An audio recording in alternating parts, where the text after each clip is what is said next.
త్వరగా Shri Lakshmi agro forms మరియు ప్రాజెక్టులో ఇన్వెస్ట్ చేయండి. రేపటి కోటీశ్వర్లు అవ్వండి. సంప్రదించవలసిన నెంబర్స్.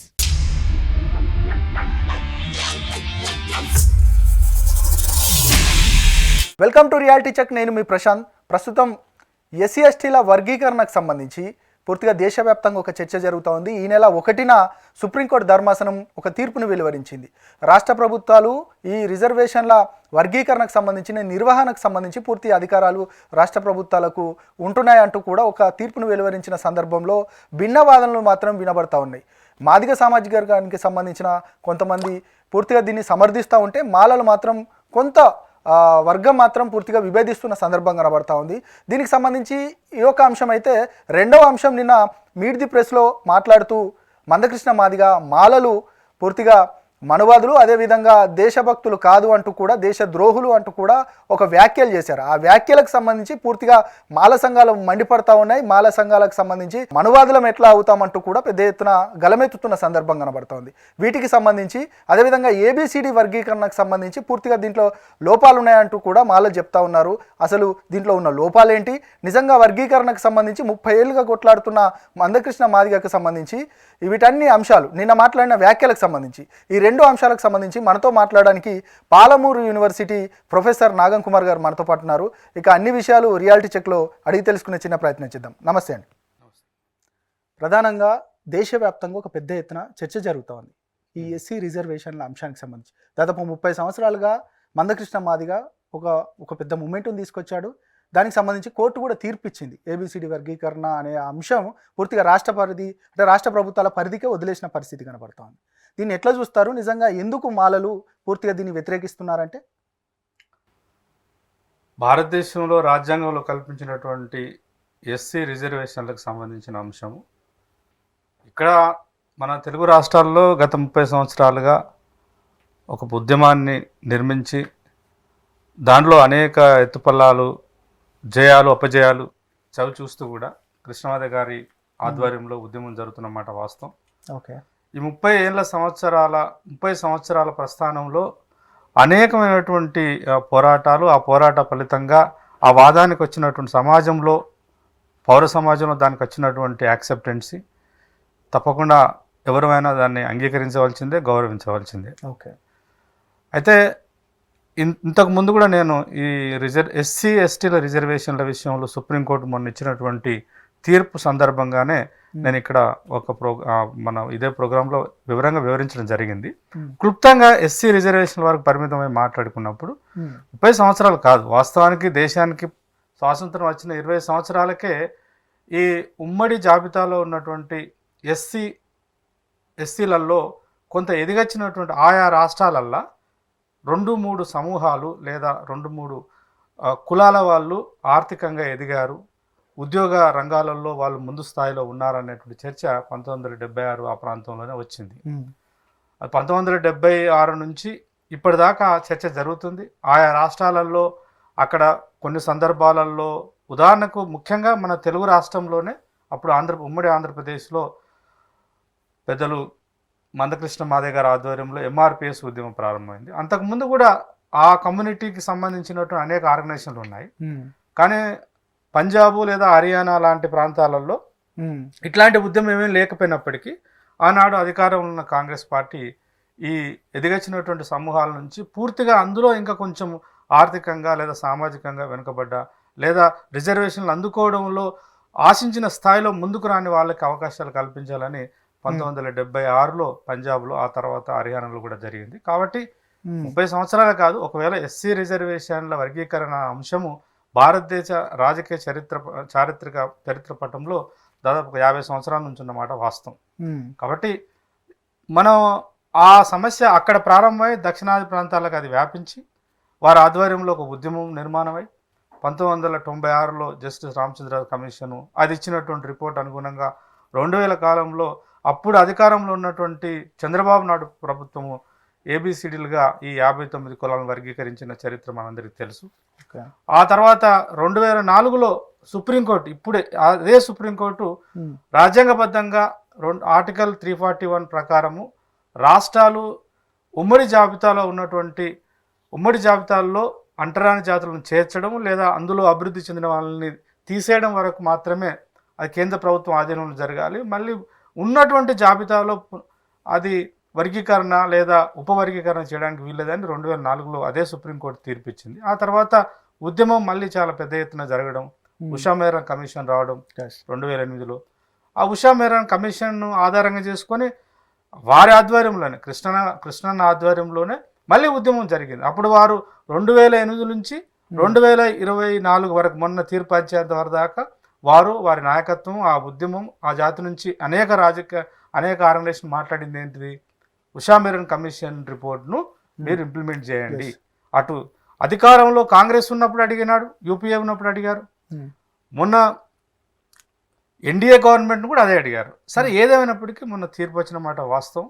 ఆ తీర్పు పట్ల భారతదేశంలో భిన్నమైన స్పందనలు వస్తున్నాయి. ఓకే, ఇవాళ అందరం అర్థం చేసుకోవాల్సింది ఏంటంటే భిన్నమైన స్పందన వస్తుంది. ఒక్కొక్క రాష్ట్రంలో ఒక్కో రకమైనటువంటి స్పందన. సరే 30 సంవత్సరాలుగా ఈ వర్గీకరణ జరగాలని ఏకైక లక్ష్యంతో కొట్లాడుతున్నటువంటి సహజంగానే ఆ నాయకత్వం వారు అది ఇమ్మీడియట్గా ఇంప్లిమెంట్ జరగాలని కోరడంలో కూడా తప్పేం లేదు. వాళ్ళ వాదన వాళ్ళు ఎప్పటి నుంచి అడుగుతున్నటువంటిది. అయితే ఆ పరిష్కార మార్గం వైపు ప్రయాణించే క్రమంలో అనుసరించవలసిన వ్యూహం అంటారా, అనుసరించవలసినటువంటి పద్ధతి అంటారా, ఎలా ఉండాలనే దాని మీదనే ఇవాళ చర్చ జరగవలసిన అవసరం ఉంది. నిన్న వారు యాక్చువల్గా మీరు ఇందాక ప్రస్తావించినట్టు అది వారు ప్రెస్ మీట్ పెట్టింది కాదు. యాక్చువల్గా తెలంగాణ జర్నలిస్ట్ యూనియన్ వాళ్ళు మీట్ ది ప్రెస్ అని పెట్టారు. నేనైతే మొదటగా అంటే వారు అన్న వాటికి నేను రెస్పాండ్ అయ్యేదానికంటే ముందు ఒక మాట చెప్పాలి, ఇది రికార్డ్ కావాలి. ఈ భారతదేశంలో ఒక అంటరాని జాతి నుంచి ఎదిగొచ్చినటువంటి ఒక నాయకుడికి ఈ దేశంలో ఉన్న మీడియా మీట్ ది ప్రెస్ అనేటువంటి ఒక కార్యక్రమం పెట్టడం అనేది నిజంగా దళిత ఉద్యమం అంటావా లేదా మాదిగ ఉద్యమం అంటావా, అది సాధించిన గొప్ప విజయం. జనరల్గా మీడియా ఈ జాతులకు సంబంధించిన వాస్తవ విషయాలు ప్రస్తావించడానికే చాలా మల్లగులాలు పడుతున్నటువంటి కాలంలో అట్లాంటి మీడియా ప్రత్యేకంగా ఆహ్వానించి వారి ద్వారా వారికి ఒక ప్రత్యేకమైన టైం ఇచ్చి ఒక అర్ధ గంట, ఒక గంట సేపు ఇచ్చి వారి నుండి అనేక సమాచారాలు రాబట్టాలని వాళ్ళు పెట్టినట్టు వాళ్ళ ఉద్దేశం మంచిదైనా, బట్ అక్కడ వాళ్ళు అడిగిన ప్రశ్నలు తర్వాత వాళ్ళు రెస్పాండ్ అయిన విధానం పట్ల నాకు మాత్రం కొన్ని విషయాలలో నేను చాలా అంత సుముఖంగా లేదనేది నా అభిప్రాయం. అంటే ఇందులో నిన్న ఆయన మాట్లాడుతూ, అంటే మిడ్ ది ప్రెస్లోనే ఆయన మాట్లాడుతూ మాలల గురించి వచ్చేసరికి మాలల్లో ఒక ఆ రిజర్వేషన్ల పాలనను అందుకొని పూర్తిగా ఒక రాజకీయ నాయకులు అయితేనేమి మిగతా ఒక సిచ్యువేషన్స్కి వెళ్ళిన వాళ్ళు మాత్రం అభివృద్ధి చెందిన వాళ్ళు మాత్రం పూర్తిగా వాళ్ళు మనవాదులుగా తయారవుతున్నారు. ఇక వారు అసలు ఎలాంటి దళిత అంటే అంబేద్కరిజం అనేది వాళ్ళ లోపల లేదు, వాళ్ళ ఒక దేశద్రోహులుగా అంటే దేశభక్తులు కానే కాదు అనేది ఆయన పాయింట్ ఆఫ్ వ్యూలో నిన్న మాట్లాడారు. దీన్ని ఎట్లా చూస్తారు? ఒక సామాజిక ఉద్యమానికి 30 సంవత్సరాలుగా నాయకత్వం వహించి కేవలం మాదిగల కోసమే కాకుండా ఈ సభ్య సమాజం ఎదుర్కొంటున్న అనేక సామాజిక ఉద్యమాలకు ఆయన నాయకత్వం వహించిన వాడు. వారంటే నాకు వ్యక్తిగతంగా చాలా గౌరవం. అట్లాంటి ఒక పెద్ద మనిషి, ఎంతో సామాజిక స్పృహతో పనిచేస్తున్నటువంటి ఒక పెద్ద మనిషి, మరి అలా మాదిగలలో ఎదిగొచ్చినటువంటి మేధావులందరూ కూడా మనువాదులే. మాలల నుంచి ఎదిగొచ్చిన మేధావులంతా కూడా మనువాదులే. మాలల్లో ఎదిగొచ్చిన మేధావులు దేశభక్తులు కాదు, దేశద్రోహులు అనే విధానం అది చాలా పెద్ద అభ్యంతరకరమైనటువంటి అభిప్రాయం. అలా మాట్లాడడం ఏ సభ్య సమాజం కూడా అంగీకరించదు. నేను ఈ సందర్భంగా వారికి తెలియంది కాదు, కానీ సమాజానికి తెలియాలి కాబట్టి కొన్ని వాస్తవాలను సమాజ దృష్టి తీసుకుపోదలుచుకున్నా. కృష్ణన్న తెలంగాణ ప్రాంతానికి సంబంధించిన వాడు, వరంగల్ జిల్లా వర్ధనపేట ఆ ప్రాంతానికి సంబంధించిన వారు నిజంగా ఈ భారతదేశ సామాజిక ఉద్యమాలలో ఒక నూతనత్వాన్ని తీసుకొచ్చినటువంటి ఒక గొప్ప మహనీయుడు. నేను అందుకు వారిని ఎప్పుడు గౌరవిస్తాను.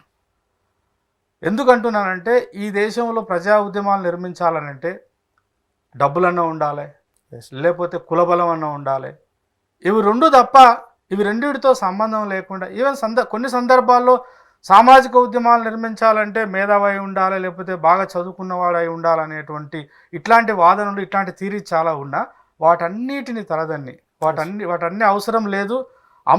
అంశము సామాజిక న్యాయం అయితే అంశంలో న్యాయం ఉంటే, మాట్లాడే దానిలో ధర్మం ఉంటే, న్యాయం ఉంటే సమాజాన్ని, రాజకీయాలని శాసించవచ్చని ఒక రకంగా చరిత్ర సృష్టించినటువంటి అంత గొప్ప మనిషి ఇవాళ ఎంఆర్పిఎస్ ఉద్యమం యొక్క పుట్టుక.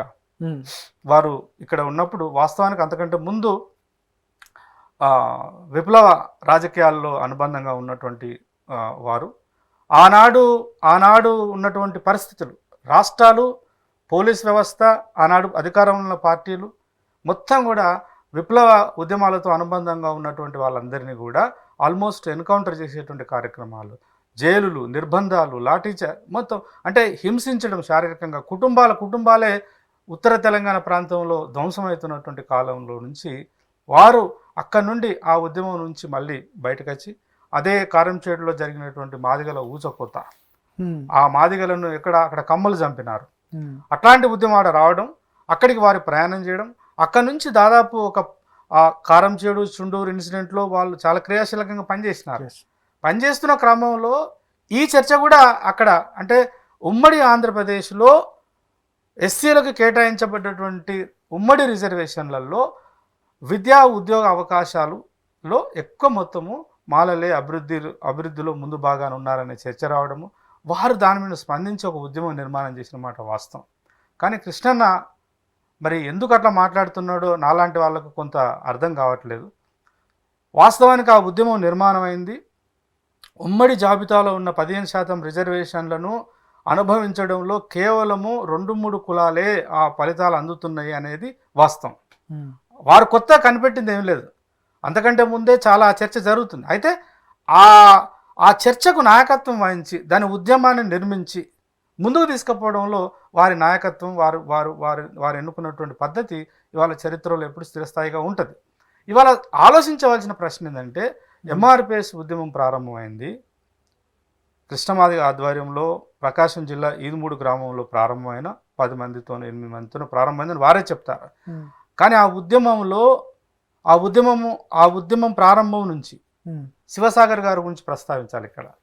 శివసాగరు ఈ రాష్ట్రంలో అంటే పశ్చిమ బెంగాల్లో స్టార్ట్ అయినటువంటి నక్సల్బరీ ఉద్యమంలో అక్కడ చారు మజుందార్, కానుషేనియాలు ఎంత గొప్పగా చూస్తారో నక్సలైట్ ఉద్యమంలో ఇక్కడ శివసాగర్ని మనం అంత గొప్పగా నేరుగా చూసేది సమాజమే గుర్తించింది. అట్లాంటి ఒక శివసాగరు కృష్ణన్న వెనుక ఉండి దాని సైద్ధాంతిక, దానికి అనేక రకాల సపోర్ట్ చేసినవాడు.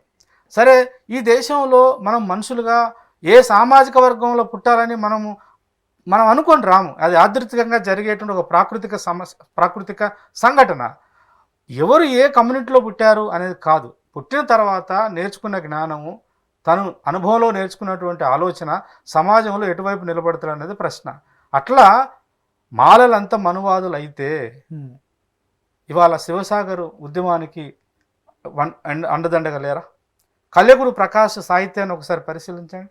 అంతెందుకు ఎంఆర్పిఎస్ ఉద్యమం ప్రారంభమైనప్పుడు అది ఉద్యమం అక్కడ ప్రారంభమై మొత్తం ఉమ్మడి ఆంధ్రప్రదేశ్కు విస్తరిస్తున్నప్పుడు దానికి కన్వీనర్గా పనిచేసింది విప్లవకారుడు, సమాజ హితం కోసం పనిచేసిన మాన్యులు గద్దరన్న కాదా?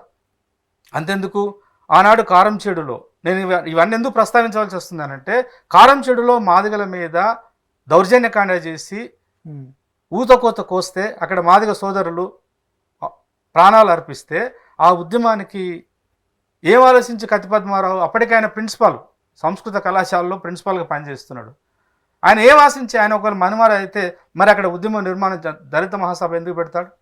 అంతేందుకు హైదరాబాద్లో అప్పటికే హైకోర్టులో పబ్లిక్ ప్రాసిక్యూటర్గా పనిచేస్తున్నాడు, అప్పటికే హక్కుల ఉద్యమాలకు నాయకత్వం వహిస్తున్నాడు బొజ్జా తారకంగా. మరి ఆ యొక్క దాన్ని కూడా త్యాగం చేసినాడు కదా. అక్కడ బాధితులు అంతా ఒకటే, తరతరాలుగా అంటరానితనానికి గురవుతూ అవమానాలు భరిస్తూ అనేక రకాలైనటువంటి అవమానాలతో ఎదగడానికి ప్రయత్నం చేస్తూ ఆత్మగౌరవ పోరాటాలు నిర్మించే క్రమంలో అటు మాదిగల పైన దాడులు జరిగినప్పుడు కావచ్చు, మాలల మీద దాడులు జరిగినప్పుడు కావచ్చు, మరి కత్తిపద్మారావు మనువాద అవుతాడా, బుజ్జతారకం మనువాద అవుతాడా, గద్దరన్న మనువాద అవుతాడా, లేకపోతే కలెకూరు ప్రసాద్ కూడా మనువాద అయిందా, శివసాగర్ కూడా మనువాద అయింది. అంతెందుకు ఇవాళ ఒకవేళ అన్నట్టు కృష్ణన్న అన్నట్టు కనుక మాలలంతా మనువాదులైతే ఉత్తర భారతదేశంలో నిన్న ఇచ్చినటువంటి భారత్ బంద్ విషయంలో ఉత్తర భారతదేశంలో అట్టుడిగినట్టు హైదరాబాద్ తెలంగాణ అట్టుడిగిందా? అంటే మాలలలో తెలంగాణలో ఉన్నటువంటి మాలలు కావచ్చు, ఆంధ్రాలో కొంత ఇక్కడితో పోల్చుకుంటే కొంచెం అక్కడ ఎక్కువ ప్రభావం చూపించినట్టు కనబడుతుంది మీడియాలో చూస్తే. బట్ అయినప్పటికీ నేనేమంటున్నా అంటే మాలలు మనువాదులు అయితే నిన్న హైదరాబాద్ దిగ్బంధమయ్యేది. అలా కాలే కదా, ఆలోచిస్తున్నారు. ఎన్నో సందర్భాలల్లో మీరు అడిగినా అడగకపోయినా ఆ ఉద్యమం సమాజంలోకి వచ్చినప్పుడు, ఆ ఉద్యమం మీద చర్చ వచ్చినప్పుడు మాలలుగా పుట్టి ఆయా సంఘాలలో, ఆయా పార్టీలలో, ఆయా సంస్థలలో పనిచేసిన వాళ్ళ నుంచి మూలుకుంటే నాలాంటి సామాన్యుడు కూడా చైతన్యం వస్తున్న కొద్దీ, మాలో ఉన్నటువంటి ఆ అజ్ఞానం తొలగిపోతున్నప్పుడు మేము తప్పకుండా ఎంఆర్పిఎస్ వాదనలో న్యాయం ఉంది, అది నిన్న ఆయన మాట్లాడుతూ కూడా అంబేద్కర్ ఫిలాసఫీ అదే చెప్తుంది, ఎవరికి ఎంత వాటో ఆ వాటకు తగ్గట్టుగా సమానమైన అవకాశాలు కూడా రావాలి, కాబట్టి మేము కోరుకునేది కూడా అదే 100%. నేనేమంటున్నా, ఇప్పుడు నేనే కాదు, నేను చాలా చిన్నవాడిని, ఇప్పుడు నేను ప్రస్తావించిన పేర్లు వాళ్ళతో సమానంగా తెలంగాణలో ఉన్నటువంటి అనేక మంది వాళ్ళు యాదృచ్ఛికంగా మాలలుగానో మాల ఉపకులాలుగానో పుట్టినప్పటికీ ఈ ఉద్యమం ప్రారంభమైనప్పటి నుంచి జస్టిస్ రామచంద్రరావు కమిషన్ వేసినప్పుడు కావచ్చు, లేకపోతే సుప్రీంకోర్టు జడ్జిమెంట్ వచ్చి ఆ వర్గీకరణ కొట్టేసినప్పుడు కావచ్చు, మళ్ళీ తిరిగి ఉద్యమాన్ని మళ్ళీ పునర్నిర్మాణం చేసే క్రమంలో కావచ్చు, ఎప్పుడెప్పుడు ఆ సమస్య రాజకీయ అంశంగా మారినప్పుడు కావచ్చు, లేదా సభ్య సమాజంలో అది చర్చకు వచ్చినప్పుడు కావచ్చు, సాహిత్య రంగం నుంచి మూలుకుంటే, రాజకీయ రంగం నుంచి మూలుకుంటే, సామాజిక ఉద్యమంలో అదొక భాగం అయినప్పుడు బేషరతుగా నిర్ద్వందంగా మాల సమాజం నుంచి వ్యతిరేకత వచ్చినప్పటికీ, ఒత్తిడి ఉన్నప్పటికీ మాలల్లో ఎదిగొచ్చినటువంటి చాలామంది, నేను రివర్స్ చేసి మాట్లాడదలుచుకున్నా, 99% మాలలు హక్కులను అందరికీ అనుభవించాలనే ఫిలాసఫీకి కట్టుబడి ఉన్నారు. 1-2% మాత్రమే ఆ ఫిలాసఫీ అర్థం కాకనో, లేదంటే వాళ్ళకు ఉండేటువంటి వ్యక్తిగత అవగాహనలో ఉండేటువంటి ఇంకా రావాల్సిన పరిపక్వత రాకపోవడం వల్ల వ్యతిరేకిస్తున్నమాట వాస్తవం. కానీ మాలలంతా ఈ ప్రజాస్వామిక డిమాండ్ వైపే ఉన్నారు. సరే, ఉన్నారు కాబట్టే ఇంతకాలం 30 సంవత్సరాలు ఉద్యమం నడుస్తుంది.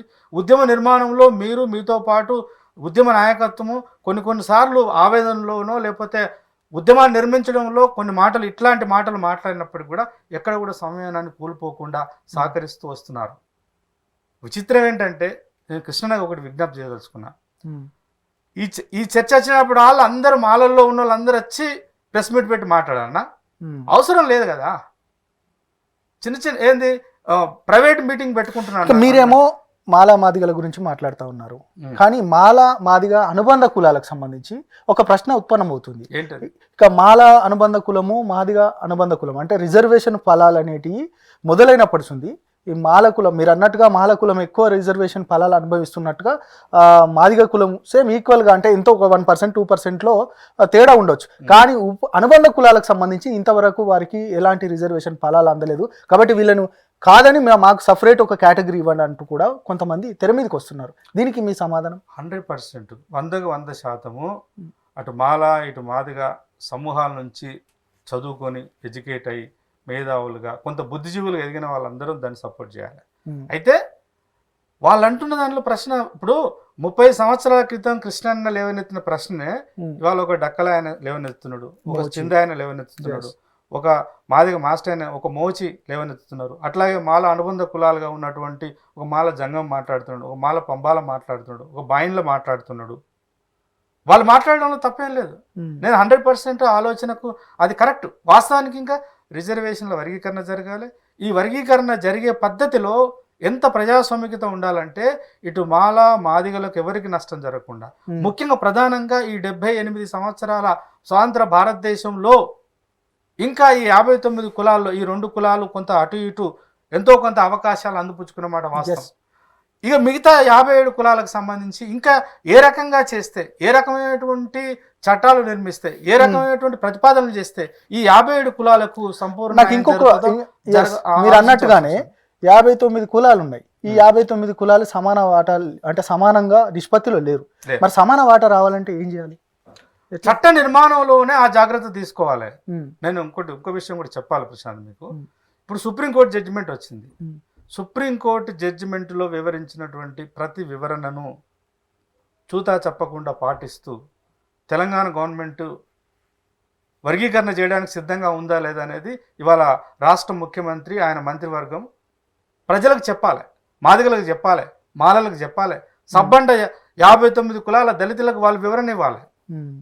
నేనేమంటున్నా, నేను పుట్టడం మాలగా పుట్టినా, I'm for a democratic idea, I believe in democratic principle. అందుకనే నేను విద్యార్థి దశ నుంచి కూడా ఈ ఎంఆర్పిఎస్ మాట్లాడుతున్నట్టు వర్గీకరణ విషయానికి సపోర్ట్ చేసిన, ఇప్పటికీ చేస్తున్నా. నేను మాలల్లో ఉన్నటువంటి మాల సామాజిక వర్గానికి నాయకత్వం వహిస్తున్నామని చెప్తున్నా. చాలా సంఘాలు ఉన్నాయి, తెలంగాణలో ఉన్నాయి, ఆంధ్రాలో ఉన్నాయి. వాళ్ళకు కూడా నేను వినమ్రంగా చేతులు జోడించి వాళ్ళకు ఒక విజ్ఞప్తి చేస్తున్నా.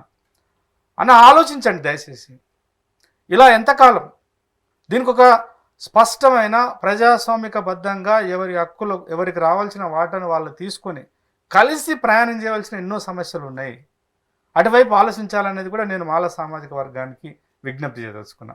ఇప్పుడు మీరు అడిగిన ప్రశ్న, అందుకే కదా నేను మొన్న ఇదే ప్రోగ్రాంలో కూడా మాట్లాడుతూ, నిన్న ఆంధ్రజ్యోతిలో కూడా ఒక వ్యాసం రాసినాను.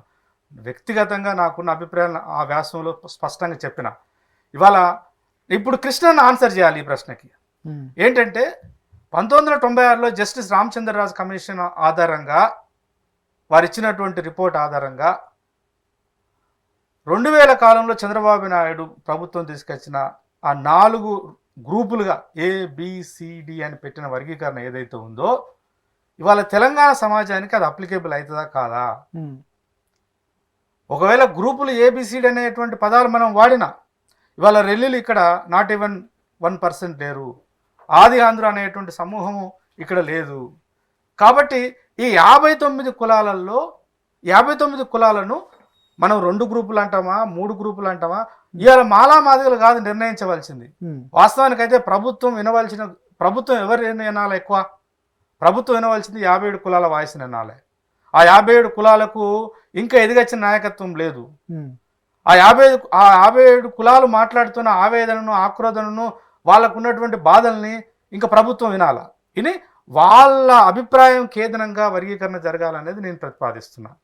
రెండోది, సుప్రీంకోర్టే చెప్పింది, ఇలా నేనుగా చెప్పట్లే, సుప్రీంకోర్టు జడ్జిమెంట్ని కనుక ప్రాపర్గా చదివి అర్థం చేసుకొని దాన్ని వివరించే ప్రయత్నం చేస్తే, ఆర్టికల్ 341కి సంబంధం లేకుండానే, అంటే దాని అర్థం ఏంటిది?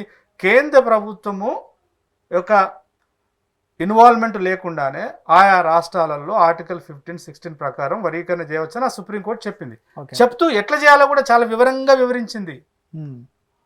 అసమానతలు అంటే ప్రభుత్వం కల్పిస్తున్నటువంటి సామాజిక, ఆర్థిక, అంటే విద్యాపరమైన మరియు ఉద్యోగపరమైన ఈ ఉద్యోగ రంగాలకు సంబంధించినది ఆ జడ్జిమెంటు. కాబట్టి విద్యారంగంలో కావచ్చు, తర్వాత ఉద్యోగ రంగంలో కావచ్చు, దీంట్లో ఈ 59 కులాలల్లో, అంటే ఇక్కడ నేను తెలుగు రాష్ట్రాలకు పరిమితమై మాట్లాడుతున్నా, ఈ 59 కులాలల్లో ఇక్కడ వ్యత్యాసం ఎలా ఉంది అంటే అవకాశాలను అందిపుచ్చుకోవడంలో ఏ రకమైనటువంటి తేడాలు ఉన్నాయి? డెమాన్స్ట్రేటబుల్ అన్నారు, అంటే చూడడానికి వాస్తవిక సమాచారము, గణాంకాలు చేపట్టాలా, గణాంకాలు రావాలా. అంటే ఏ రంగమైనా కావచ్చు, సంక్షేమ పథకాల నుంచి మొదలుకుంటే విద్యారంగము, తర్వాత ఎంప్లాయ్మెంట్, ఉద్యోగ రంగాలలో ఈ 59 కులాలలో ఇప్పటి వరకు ఏ సామాజిక వర్గం ఎంత ముందు స్థాయిలో ఉంది? ఒకవేళ మాలలే బాగా అభివృద్ధి చెందారనుకోండి తెలంగాణలో, మాలను తప్పకుండా వాళ్ళ జనాభా ఎంత, వాళ్ళ అభివృద్ధి చెందిన ప్రకారం వాళ్ళకి లాస్ట్ ప్రయారిటీ ఇవ్వాలి. లేదా మాదిగలే ఉన్నారనుకోండి, దాని మీద కూడా న్యాయమైనటువంటి నిర్ణయం తీసుకోవాలా. అసలు మాలా మాదిగలు కాకుండా ఇప్పుడు ఈ మధ్యలో కాస్త కూస్త వాళ్ళు మాట్లాడుతున్నారు, వాళ్ళ అభిప్రాయం ఏందో తీసుకొని వర్గీకరణ జరగవలసిందే. వర్గీకరణ 100% జరగాలి. వర్గీకరణకు తప్పకుండా అందరూ మద్దతు ఇవ్వాల్సిందే. అయితే వర్గీకరణ అనేది నేను కోరుకున్నట్టు, లేకపోతే కృష్ణమాదేవి కోరుకున్నట్టు, లేకపోతే ఇంకోరు కోరుకున్నట్టు చట్ట ప్రకారం జరగాలి. సుప్రీంకోర్టు జడ్జిమెంట్ను ప్రాతిపదిక తీసుకొని ఇవాళ ప్రభుత్వాన్ని నేను ఒకటి అడగదలుచుకున్నాను, రేవంత్ రెడ్డి. అంటే వర్గీకరణ జరగాలని మీరు అంటున్నారు. అసలు వర్గీకరణ జరగాలంటే గతంలో ఉన్న జనాభా, ఇప్పుడున్న జనాభా పెరిగి ఉండొచ్చు, తగ్గి ఉండొచ్చు. ఏంటి పరిస్థితి? వాటికి సంబంధించి అలా క్లియర్గా ఇచ్చారు జడ్జిమెంట్. అదే అంటున్నా, జడ్జిమెంట్ అందుకనే నేను 100% సపోర్ట్ చేస్తున్నా. దానిలో చాలా పరిమితులు ఉన్నాయి. ఆ జడ్జిమెంట్ ఇచ్చిన నేపథ్యం, ఆ జడ్జిమెంట్ లో అనేక లీగల్ ఇష్యూస్ ఉన్నా. అంటే ఒక్కోసారి ఏమవుతుంది అంటే చట్టబద్ధమైనటువంటి ఇంటర్ప్రిటేషన్స్ చేయడానికి అనేక రకాల స్కోప్ ఉంటుంది. నేను దానిలో పోదలుచుకోలేదు. నేనేమంటున్నా, ఒక సామాజిక న్యాయ సూత్రంగా ఆలోచించినప్పుడు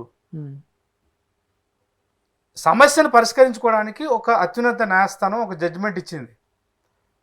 ఈ 30 సంవత్సరాలుగా కొనసాగుతున్నటువంటి ఈ ఈ గ్యాప్ ఉంది చాలా. ఓకే, ఈ రెండు సమూహాల మధ్య ఎంత గ్యాప్ ఏర్పడ్డదంటే అసలు వాస్తవానికి అంటే ఎవరు మామూలుగా బయటకు అంటారే అదేం లేదంటారు, కానీ ఇవాళ మాదిగ మీద దాడి జరిగిన, మాల మీద దాడి జరిగిన, మాల అమ్మాయిలకు లేకపోతే మానభంగాలు జరిగిన, రేప్ కేసులు జరిగిన, హత్యలు జరిగిన, లూటీలు జరిగిన ఆ బాధితుడు ఎవడు, వాడు మాలన్న మాదిగన అని చూసుకొని స్పందించేటువంటి ఒక దౌర్భాగ్య స్థితిలోకి మనం నెట్టబడ్డాం, కారణాలు ఏమైనప్పటికీ. అట్లా నెట్టబడే స్థాయి నుంచి మనం ఇప్పుడు ఈ సమస్యను పరిష్కరించుకొని ముందుకు నడవడం ఎట్లా అనేది ఆలోచించాలి. జనాభా లెక్కలు తీయాలి కదా. సుప్రీంకోర్టు జడ్జిమెంట్ ప్రకారమే తప్పకుండా జనగణన జరగాల, జనాభా లెక్కలు తీయాలి. ఈ 59 కులాలు వాళ్ళ యొక్క జనాభా శాతం ఎంత ఉందో తీయాలా. తర్వాత జనాభాకు అనుగుణంగా కల్పించబడిన అవకాశాల్లో వాళ్ళు ఉన్నారా లేదా చూడాలా. ఇవి రెండు ప్రధానం. ఒకటి జనగణన జరగాల, జనగణన జరిగిన తర్వాత ప్రభుత్వము అంటే తెలంగాణ రాష్ట్రానికి పరిమితం ఉంటే తెలంగాణ ఏర్పడిన తర్వాత ప్రభుత్వం కల్పించినటువంటి అవకాశాలు ఎంతో కొంత అవకాశాలు అయితే వచ్చినాయి కదా. అట్లా మొత్తం దళిత సమాజానికి కేటాయించినటువంటి సంక్షేమ పథకాలలో లబ్ధిదారులు ఎవరు తేల్చాలి. ఉద్యోగ రంగంలో ఏదో 1,30,000 ఎంతో కొంత రిక్రూట్మెంట్ జరిగింది కదా. అటెండర్ జాబ్ నుంచి మొదలుకుంటే గ్రూప్ 1 వరకు కూడా స్టేట్ క్యాడర్ కిందకి వస్తాయి. అటెండర్ నుంచి మొదలుకుంటే గ్రూప్ 1 ఆఫీసర్ స్థాయి జాబుల వరకు స్టేట్ క్యాడర్ కిందకి వస్తాయి. కాబట్టి రాష్ట్ర ప్రభుత్వాలకే పరిమితమై మాట్లాడుతున్నాం కాబట్టి ఈ అటెండర్ స్థాయి నుంచి గ్రూప్ 1 ఆఫీసర్ వరకు ఇప్పటి వరకు తెలంగాణ ప్రభుత్వం నియమించిన ఉపాధ్యాయులు కావచ్చు, డిగ్రీ కాలేజ్ లెక్చరర్స్ కావచ్చు, జూనియర్ లెక్చరర్స్ కావచ్చు, లేకపోతే ఆఫీస్ అసిస్టెంట్స్ కావచ్చు, ఇంజనీర్స్ కావచ్చు, డాక్టర్ కావచ్చు, వృత్తి ఏదైనా పర్వాలేదు. ఉద్యోగ రంగంలో ఈ 59 కులాలలో ఎవరు ఎంత వచ్చినారో చూడాలి. ప్రభుత్వం దాని లెక్కలు తేల్చాలి. తేల్చిన తర్వాత ఈ పంపకం అనేదానికి వారు శ్రీకారం చుట్టాల్సిన అవసరం ఉంది. ఇది చాలా సింపుల్, ప్రభుత్వం తలుసుకుంటే చేయవచ్చు. అయితే ఇక్కడ ఒక సాంకేతికపరమైనటువంటి చట్టపరమైన సమస్య కూడా ఉంది. దేశంలో భారత రాజ్యాంగం ప్రకారము జనగణన చేయవలసినటువంటి బాధ్యత కేంద్ర ప్రభుత్వానికి ఉంటుంది. కాబట్టి అంతకుముందు 2014లో అప్పుడు ప్రభుత్వము కేసీఆర్ ఆధ్వర్యంలో ఉన్న ప్రభుత్వము 2014లో జనగణన చేసింది. ఒక రకంగా సకల కుటుంబాల సర్వే అని చేసినారు. ఆ డేటా ఉంది ప్రభుత్వం దగ్గర, కానీ దానికి చట్టబద్ధత రాదు. రాజ్యాంగబద్ధంగా ఉన్నటువంటి ఒక సాంకేతిక అంశం వల్ల దానికి రాదు. ఇవాళ నేను ఇంకొకటి సభ్య సమాజం ఆలోచించాలని విజ్ఞప్తి చేస్తున్నా. ఈవెన్ కృష్ణను కూడా విజ్ఞప్తి చేస్తున్నా. అన్న, మీరు కేంద్ర ప్రభుత్వం ఇప్పుడు కేంద్రంలో అధికారంలో ఉన్న బీజేపీ సహకారం తీసుకునే ఈ సమస్యకు పరిష్కార మార్గం వైపు తీసుకెళ్లారు కదా. మీ యొక్క ఉద్యమ చాతుర్యత కావచ్చు, మీరు పన్నినటువంటి వ్యూహం కావచ్చు, లేదా స్వతహాగానే బీజేపీ ఈ అంశానికి కట్టుబడి ఉండి దేశవ్యాప్తంగా కొంత నష్టం కొంత లాభం ఉండే అవకాశం ఉందని తెలిసినా బీజేపీ దానికి సపోర్ట్ చేసిన మాట వాస్తవం. మీరు కూడా అంటున్నారు. మీరు అడగవలసింది ఏంటంటే, మరి ఆ జడ్జిమెంట్ వచ్చిన తర్వాత ఓపెన్గా ప్రధానమంత్రి గారు కానీ లేదంటే అమిత్ షా గారు, మీరు ప్రస్తావించిన పేర్లు ఎవరైతే ప్రస్తావించారో అమిత్ షా గారు కానీ, ఈ రాష్ట్ర బీజేపీ పార్టీ అధ్యక్షుడిగా ఉన్నటువంటి కిషన్ రెడ్డి గారు కానీ దాన్ని అఫీషియల్గా స్వాగతిస్తున్నట్టు ఇంతవరకు ప్రకటించలేదు. రెండోది, మీరు ఒక మాట అడగండి వాళ్ళని. జనాభా సేకరణ ఎక్కడైతే ఇప్పుడు దేశవ్యాప్తంగా దీనికి చాలా చిక్కులు ఉన్నాయి. కొన్ని రాష్ట్రాలలో అసలు దీని ప్రస్తావన లేదు. ఎక్కడెక్కడైతే ఉమ్మడి జాబితాలో ఉన్నటువంటి ఎస్సీలలో విభజన రావాలని ప్రజల నుంచి ఒత్తిడి వచ్చినప్పుడు ఆయా రాష్ట్ర ప్రభుత్వాలు దానికి సంసిద్ధంగా ఉన్నప్పుడు కనీసం కేంద్రము ఇమ్మీడియట్గా జనగణన చేసుకునే అవకాశము రాష్ట్రాలకన్నా ఇవ్వాలా, లేదా వాళ్ళనే చేసి పెట్టాలి. జనాభా సేకరణ జరగకుండా, జనాభాకు అనుగుణంగా ఈ ఫలితాలు అందాయా లేదా తేల్చకుండా, శాస్త్రీయంగా తేల్చకుండా ముందుకెట్లా పోతాం? కాబట్టి నేనేమంటున్నా అంటే అటు కేంద్ర ప్రభుత్వం కూడా జనగణన చేయాలి. ఇప్పుడు కాంగ్రెస్ పార్టీ ఎప్పటి నుంచో మేనిఫెస్టోలు పెట్టి అంటే మీరేం ఇలా అంటున్నారు, అడ్డుకునేది మాత్రం మాలలే. నిన్న ఒక మాట మాట్లాడుతూ అన్నారు, మల్లికార్జున ఖర్గేనైనా నేను నమ్మను, అంటే రేవంత్ రెడ్డినైనా నమ్ముతాను కానీ మల్లికార్జున ఖర్గేను, హర్ష కుమార్ను, ఇంకెవరిని నేను నమ్మను, అంటే మాలలను నేను మొత్తానికి పూర్తిగా నమ్మను అని ఒక వర్డ్ వాడారు. అంటే ఆ అభిప్రాయం వ్యక్తం చేసేటువంటి సంపూర్ణమైన స్వేచ్ఛ కృష్ణకు ఉన్నది. కానీ నేను కృష్ణకు విజ్ఞప్తి చేయదలుచుకునేది ఏంటంటే, చరిత్ర కొంచెం చారిత్రక నేపథ్యం నుంచి వారు బాగా విశ్లేషణ చేయగలుగుతారు. ఉద్యమాన్ని ఇంతకాలం నిలబెట్టింది కదా. కుల సంస్కృతి అనేది సృష్టించింది ఎవరు? ఈ నిచ్చెన మెట్ల కుల వ్యవస్థ నిర్మాణం కావడానికి ఆధారభూతంగా పనిచేసినటువంటి భావజాలం ఏంటి అది నీకు తెలుసు కదన్నా. తర్వాత మీరు 30 సంవత్సరాల కాలంలో మీరు చంద్రబాబు నాయుడుని నమ్మిండ్రు, మీరు రాజశేఖర రెడ్డి గారిని నమ్మిండ్రు, మీరు సోనియా గాంధీ గారిని నమ్మిండ్రు, రాహుల్ గాంధీ గారిని నమ్మిండ్రు, ఇప్పుడు మోడీ గారిని కూడా నమ్ముతున్నారు. అది మీ ఉద్యమ వ్యూహంలో భాగం కావచ్చు. కానీ ఈ 30 సంవత్సరాల కాలంలో అటు మీరు అంటే మాదిగలు మాదిగ అనుబంధ కులాలు, ఇటు మాలలు మాల అనుబంధ కులాలు, మొత్తంగా దళిత సామాజిక వర్గము సాధించవలసిన అనేక విజయాలను సాధించలేకపోయిన మాట కూడా వాస్తవం. దానికి కారణం రెండు వైపుల నుంచి ఉంది. అంటే రాజకీయ పార్టీలు ఎప్పుడైనా తనను అధికారంలోకి తీసుకురావడానికి, సాధించిన అధికారాన్ని పొందిన అధికారం నిలబెట్టుకోవడానికి ఇది ఏ మేరకు ఉపయోగపడితే అట్లాగే స్పందిస్తారు. మరి ఇదే బీజేపీ పార్టీ గౌరవనీయులు వెంకయ్యనాయుడు గారు రాష్ట్రపతిగా ఉన్నప్పుడు, అట్లాగే చంద్రబాబు నాయుడు అధికారంలో ఉన్నప్పుడు 2004లో సుప్రీంకోర్టు జడ్జిమెంట్ వచ్చి కొట్టేస్తే మరి వాళ్ళు నీకు ఏ మేరకు సహకరించారు? రాజశేఖర రెడ్డి గారు ఏ మేరకు సహకరించారు? లేకపోతే ఇప్పుడు బీజేపీ నాకు సహకారం చేసింది కాబట్టి వాళ్ళ కృతజ్ఞతలు అంటారు. ఇట్లాంటి కృతజ్ఞతలు ఇప్పుడు నేను ప్రస్తావించిన వాళ్ళందరికీ చెప్పాను. మీరు అంటే మాలల పట్ల మీలాంటి వాళ్ళు, ముఖ్యంగా నేను కృష్ణన్నకు వినమ్రంగా విజ్ఞప్తి చేసేందంటే, అన్న దయచేసి అట్లాంటి పదజాలం వాడకండి మీరు. ఎందుకంటే మీరు మాట్లాడేటువంటి ప్రతి మాట సమాజం మీద ఎంత ప్రభావం చూస్తుందో మన అన్నదమ్ముల మధ్య కూడా అంతే ప్రభావం చూస్తుంది. వైరుధ్యం చాలా పెరిగిపోయే ప్రమాదం ఉంది. ఈ సమస్య చివరికంటూ వచ్చింది. మీరు ఎన్ని అడ్డంకులు వచ్చినా నిలబడి ఈ ఉద్యమాన్ని ముందు తీసుకుపోయినరో, తెర వెనుకాల కనబడకుండా మద్దతు ప్రకటించిన మాల సమాజం కూడా ఉంది. అది గుర్తుపెట్టుకోండి. మీరు రేవంత్ రెడ్డి గారిని నేను విశ్వసిస్తా కానీ నేను మాలలను విశ్వసించా అని అంటున్నారు. మరి మాలలు విశ్వసించకుండా నేను ఇప్పుడు విశ్వసించానండి రికార్డు చేసి వర్గీకరణ అయిపోయిన తర్వాత మళ్ళీ మనం కలిసి పనిచేస్తామంటే ఎట్లాంటి మానసిక స్థైర్యంతో మాలలు నీతో కలిసి పనిచేస్తారన్నా? నువ్వు దయచేసి ఆలోచించాలి. నువ్వు నమ్మకపోవడానికి నీకు బలమైన కారణం ఏందో నాకు అర్థం కావట్లే. నాకు విచిత్రం ఏంటంటే అంత రాజకీయ అవగాహన ఉన్నటువంటి కృష్ణన్న లాంటి వాళ్ళు కూడా ఒక పార్టీ ఎవరిదండి? ఇవాళ బీజేపీ ఉంది. బీజేపీ పార్టీని ఎవరు నడిపిస్తారు? ప్రపంచానికి అంతా తెలుసు. నేను ఒక మాట చెప్తా, ఈవెన్ కొన్ని విషయాలలో నరేంద్ర మోడీ గారి యొక్క మాట కూడా వినరు. పార్టీ నిర్ణయం ఎప్పుడు ఎలా ఉంటుందంటే, పార్టీ ఇప్పుడున్న స్థాయి నుంచి ఇంకా ఉన్నత స్థాయికి పోవడానికి, పార్టీ 10 కాలాల పాటు అధికారంలో ఉండడానికి ఏది ఉపయోగపడితే ఆ నిర్ణయం తీసుకుంటే ఏ పార్టీ అయినా. చంద్రబాబు నాయుడు ఆయనకు ఉపయోగమైనప్పుడు తీసుకున్నాడు. మరి ఇలా జడ్జిమెంట్ వచ్చింది, నేను స్వాగతిస్తున్నా అన్నాడు. ఇప్పుడు జడ్జిమెంట్ వచ్చి దాదాపు ఆగస్టు 1కి వచ్చింది. ఇవాళ ఆగస్టు 22 రోజులు అవుతుంది. మరి ఎందుకు ఆయన ప్రక్రియ ప్రారంభం చేయలేదు? అక్కడ ఉండే సమస్యలు ఆయన కానీ ఉన్నాయి. కాబట్టి మాలల్ని నమ్మను, మాలలు దీనికి సహకరించడం అనేది అది కరెక్ట్ కాదు. మాలలు సహకరిస్తున్నారు. మాలలు మీరు భుజాన వేసుకొని మోసినట్టు వాళ్ళు రాకపోవచ్చు, వాళ్ళకుండే కన్స్టెంట్స్ వాళ్ళకు ఉండవచ్చు. కానీ ఎప్పుడెప్పుడైతే సమాజం డిమాండ్ చేసిందో, సభ్య సమాజంలో నువ్వేంటి నీ స్థానం ఏంది అని ఇప్పుడు మీరు ఇందాక అడిగినట్టు, అట్లా సమాజంలో తెలంగాణలో ఆంధ్రాలో ఎదిగొచ్చినటువంటి మాల మేధావులందరినీ సమాజం ప్రశ్నించినప్పుడు దానికి మద్దతు ప్రకటించారు.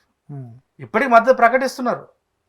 మద్దతు ప్రకటించారు కాబట్టి ఈ 30 సంవత్సరాల కాలంలో చెదురుమోడు సంఘటన తప్ప మళ్ళీ అందరం కలిసి ఎక్కడైనా సందర్భం వచ్చినప్పుడు అన్న అంటే తమ్మండి కలిసినటువంటి ఒక వాతావరణం ఉంది. దాన్ని చెడగొట్టకండి అని చెప్పేసి నేను వారికి విజ్ఞప్తి చేస్తున్నాను.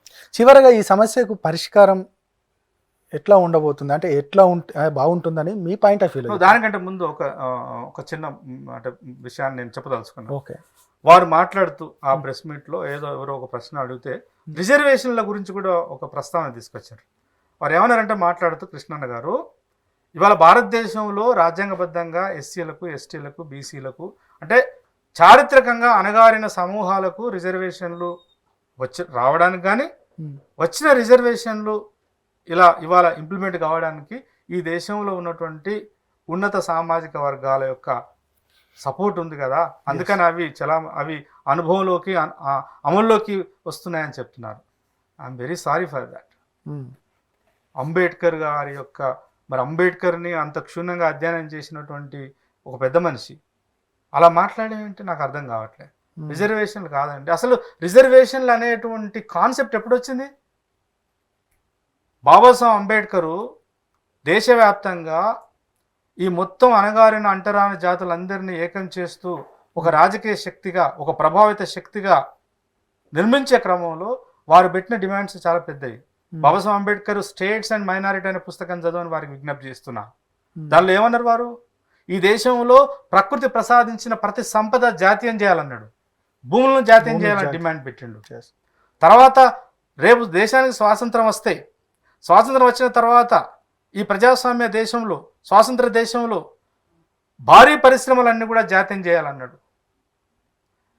దేశంలో భూమిని జాతీయం చేయమంటే ఈ దేశంలో మీరు అంటున్న ఉన్నత వర్గాలు, సంపన్న వర్గాలు, గొప్ప వాళ్ళు అని మీరు పొగుడుతున్నారు కదా, ఇప్పుడు వాళ్ళు దానికి అంగీకరించకుండా జాతీయ సంపదను దేన్ని కూడా అంటే ప్రకృతి ప్రసాదించిన జాతీయ సంపదను జాతీయకరణ చేయడానికి వాళ్ళు ఒప్పుకోలేదు. అంటే ఆనాడు పార్టీల రూపంలో కాంగ్రెస్ ఉంది, సిపిఐ ఉంది, లేకపోతే అప్పుడు జనసంఘాన్ని ఉండే, బీజేపీకి ముందు ఉన్నటువంటి ఆనాడు ఏ రాజకీయ పార్టీ కూడా ఒప్పుకోకుండా వయా మీడియా భూములు పంచాలంటే వాళ్ళ గుండెలు బలిగినాయి. సంపదను ఇప్పుడు బ్యాంకులను ఏది మన బొగ్గు కోల్ మైన్ కావచ్చు, అంటే పెద్ద పరిశ్రమలు అన్నిటిని కూడా జాతీయం చేయాలన్నాడు. అంటే పెట్టిన డిమాండ్. అట్లాగే దళితులకు 2 ఓట్లు కావాలన్నాడు. దళితులకు సపరేటు రాజకీయాలలో సపరేట్ కాన్స్టిట్యున్సీస్ ఉండాలన్నారు. వీటన్నిటికి ఒప్పుకోకుండా పూనా ఫ్యాక్టరీ చరిత్ర చదవమని చెప్పి వారికి విజ్ఞప్తి చేస్తున్నా. ఈ ప్రధానమైనటువంటి డిమాండ్ను ఒప్పుకోవడానికి సిద్ధంగా లేక ఈ రిజర్వేషన్లు అనేటువంటి వయా మీడియా మధ్య మార్గంగా పట్టుకొచ్చారు. కాబట్టి వాళ్ళు ఈ దేశంలో ఉన్నటువంటి బ్రాహ్మణ, క్షత్రియ, శూద్ర, బ్రాహ్మణులు, క్షత్రియులు, వైశ్యులు, గొప్ప వాళ్ళందరూ గొప్ప మనసుతో రిజర్వేషన్లు ఇవ్వాలన్న మనకు పోరాట ఫలితం. పోరాటంలో నుంచి ఈ మొత్తం సమాజాన్ని సమానత్వం వైపు, మొత్తం సమాజాన్ని స్వేచ్ఛ వైపు, సౌభ్రాతృత్వం వైపు, సామాజిక న్యాయం వైపు నడిపేటువంటి కార్యక్రమం అంబేద్కర్ తీసుకుంటే వాళ్ళకి ఇష్టం లేక, వాటన్నిటిని అంగీకరించడానికి సిద్ధం లేక ఈ చిన్న రిజర్వేషన్ అనే ఊతకరణ ఇచ్చిండ్రు. అంతెందుకు మరి ఒకవేళ ఈ దేశంలో ఉన్నటువంటి సోకాల్డ్ బ్రాహ్మణ, క్షత్రియ, వైశ్య, ఉన్నత సామాజిక వర్గాలుగా గుర్తింపబడుతున్న వాళ్ళు నిజంగా రిజర్వేషన్లు వాళ్ళు ఆమోదిస్తే మండల్ కమిషన్ వచ్చినప్పుడు ఎందుకు యూత్ ఫర్ ఈక్వాలిటీ అని కొట్లాడినరు? మొన్నటికి మొన్న కేంద్ర ప్రభుత్వాలు ఈ సెంట్రల్ యూనివర్సిటీలలో, సెంట్రల్ ఇన్స్టిట్యూట్లో బీసీలకు రిజర్వేషన్లు అమలు పరుస్తామంటే కొట్లాడిండ్రు కదా. కాబట్టి మనకి ఎంతవరకు అవసరం ఉంటుందో అంతవరకు తీసుకొని చరిత్రను విశ్లేషించే ప్రయత్నం చేయొద్దనేది వారికి విజ్ఞప్తి చేస్తున్నాను. అంటే ఇట్లాంటి ఘర్షణ వాతావరణం కాకుండా ఈ సమస్యకు పరిష్కారం ఏంటంటే మీరు ఏం చెప్తారు? ఇది ఘర్షణ వాతావరణం కాదు. ఘర్షణ వాతావరణం లేదు నా దృష్టిలో. ఘర్షణ వాతావరణం కావడానికి పరోక్షంగా రాజకీయ పార్టీలు సహకరిస్తున్నాయి. నేను పార్టీలకు కూడా విజ్ఞప్తి చేయదలుచుకున్నా. ఇవాళ అధికారంలో ఉన్న పార్టీలు కావచ్చు, ప్రతిపక్షంలో ఉన్న పార్టీలు కావచ్చు, అన్ని పార్టీల్లో ఉన్నటువంటి మాదిగా లేదా మాల ఇతర చాలా అంటే ఇతర కులాల నుంచి ఎవరు పెద్ద ప్రాతినిధ్యం లేదు, కానీ సభ్య సమాజం అంతా ఆలోచించవలసిందంటే ఇది న్యాయమైన డిమాండ్. ఒక ప్రభుత్వం కల్పిస్తున్న అణగారిన సామాజిక వర్గాలుగా, అంటరాంతరానికి గతంలో గురైనటువంటి సామాజిక వర్గాలకు ఒక ఉమ్మడి జాబితాలో చేర్చి వారికి వాళ్ళ జనాభా శాతం ప్రకారం రిజర్వేషన్లు ఇవ్వడానికి అంగీకరిస్తే ఆ రిజర్వేషన్లు అందరికీ అందాలి. కడగొట్టు జాతి వాడికి అవి అందాలి. అది చాలా చాలా డెమోక్రటిక్ ప్రిన్సిపల్.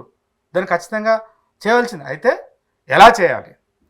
గతంలో ఉన్నటువంటి ఏబిసిడి అనేటువంటి ఫార్ములా ఇప్పుడు అటు ఆంధ్రాలో అప్లికేబుల్ అవుతుందా, ఇటు తెలంగాణలో అప్లికేబుల్ అవుతుందా కాదని ఆలోచించాలి. నిన్న నేను మీట్ ది ప్రెస్లో అన్న నుంచి ఆశించింది ఏంటంటే, నేను అనుకున్నది ఏంటంటే తను ఈ సమస్యను ఎలా పరిష్కరించాలో పరిష్కార మార్గాల వైపు వారు మాట్లాడతారు అనుకున్నా. అలా మాట్లాడలే. అసలు దాని ఉద్దేశం ఏందో నాకు తెలియదు. అంటే వారు ఏ ఉద్దేశంతో పెట్టారో మనకు తెలియదు, కానీ పరిష్కార మార్గం వైపు ఆలోచిస్తారు. రేపు ఉపకులాల నుంచి ఒక వాదన వస్తుంది, వాళ్ళకి ఎట్లాంటి నమ్మకం కల్పిస్తాము అనేది అవి మాట్లాడతారు అనుకున్నా. అవి పక్కన పెట్టి మాలలు మనువాదులు, మాలల్లో ప్రజాస్వామికవాదులు లేరు, మాలలు పూర్తిగా దేశద్రోహం అంటే ఏంటి? ఈ దేశంలో సంపదను సృష్టించడంలో కావచ్చు, ఈ దేశంలో ఎంతో కొంత మానవత్వం ఉందనంటే, ఈ దేశంలో ఎంతో కొంత మానవ విలువలు ఉన్నాయంటే ఉత్పత్తి కులాలే. అందులో దళితులు ఉన్నారు, అందులో బీసీలు ఉన్నారు, అందులో ఆదివాసులు ఉన్నారు. ఈ దళితులలో ఎంతో కొంత అవగాహన ఉండి చారిత్రక నిర్మాణంలో గణనీయమైన పాత్ర పోషించిన మాలలు. మాలలు చేయని పనేంది? ఊరు ఉందనుకో, మాలలు చేయని పనేంది? ఊరు చెరువు నిర్మించింది మాలలు కదా, నిరటితనం చేసింది మాలలు కదా. అన్న ఈ దేశంలో అంటరానితనాన్ని నీకంట కట్టిర్రు, మాకంట కట్టిర్రే. చచ్చిపోయిన పశువులు ఉంటే నిన్ను తీసేయమన్నారు. ఆ కుల చట్టంలో భాగంగా మాలలు పైన ఉన్నారు కాబట్టి చచ్చిపోయిన మనిషిని తీసేయమన్నారు. వాళ్ళే కదా మాల బేగరులు. బర్రెలు చచ్చిపోతే, గొర్రెలు చచ్చిపోతే, ఎద్దులు చచ్చిపోతే, పశు సంపద చచ్చిపోతే తీసేసేటువంటి ఒక హీనమైన పనిని నీకు అప్పచెప్పారు. అది ఎంత దుర్మార్గమైంది. మనసు చచ్చిపోతే, కులానికి ఎవడైనా పర్వాలేదు, మనసు చచ్చిపోతే వాడిని తీసే బయట వాడేసేటువంటి, అంటే ఈ వాస్తవానికి ఎంతో చరిత్ర ఉంది ఈ దేశంలో. అసలు భూమి రెవెన్యూ సిస్టంలో భూములు, కుంటలు, చెరువులు వీటన్నిటి నిర్మాణం చేసింది మొత్తం దళితులు కదా. దళితులలో ముందు పాత్రలో ఉంది మరి మాలలు కాదా?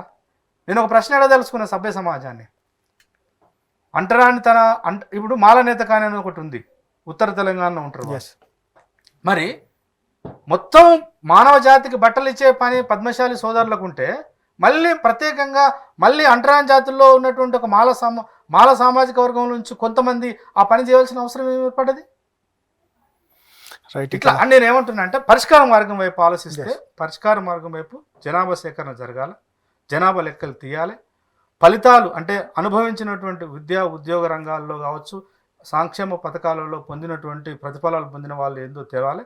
వాటికి అనుగుణంగా వాటిని పరిష్కరించే మార్గం వైపు ఆలోచించాలి తప్ప భావోద్వేగాలను ప్రేరేపించేటువంటి ఇట్లాంటి వాదన, ఇట్లాంటి మాటలు ముఖ్యంగా ఉద్యమ నాయకత్వం నుంచి రావద్దనేది నా యొక్క విజ్ఞప్తి.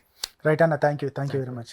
ఇది ఈరోజు రియాలిటీ చెక్. న్యాయబద్ధంగా అందరికీ న్యాయం జరిగే విధంగా రిజర్వేషన్ ఫలాలు అందరికీ అందాలనేది కూడా నాగం కుమార్ చెప్తా ఉన్నారు.